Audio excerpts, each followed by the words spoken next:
على قبرك يزيد المرفرد يوم.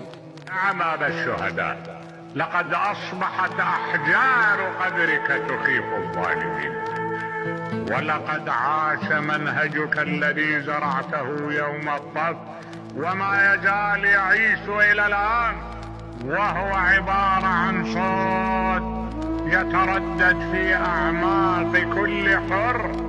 مفاد هذا الصوت أن الحياة مع الذل موت، والموت مع العز حياة.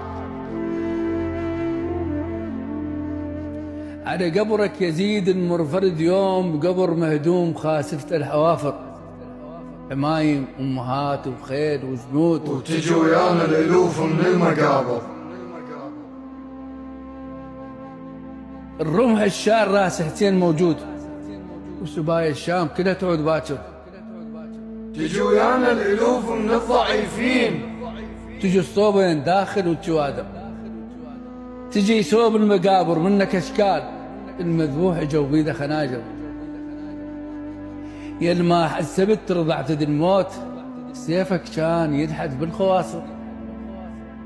يا ما حسبت رضعت الموت، سيفك كان ينحت بالخواصر. نمد دوراتنا ونتحاسب وياك. الناس تريد حكي شبيك طافر، عبد الله الرضيع نريده هاليوم، ونريده طفل ما نريده كابر.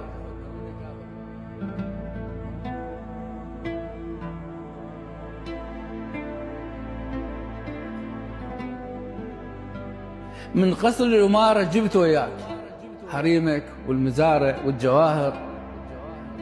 وينك يا ردت تكتب التاريخ؟ قل لك شو غبت وحسين حاضر. يلي قبرك ينز منه بضحاياك، ما شفت الفرات شلون صاير؟ صح ديش السنة شح على حسين، بس هسه جرى جو المناير.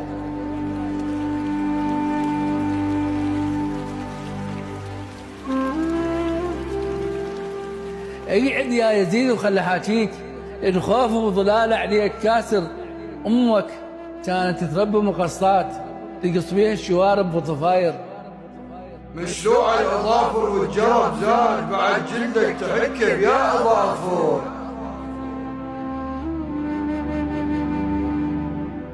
شفت راس الحسين وقمت صليت، وعلى الصوت النشازع للمنابر.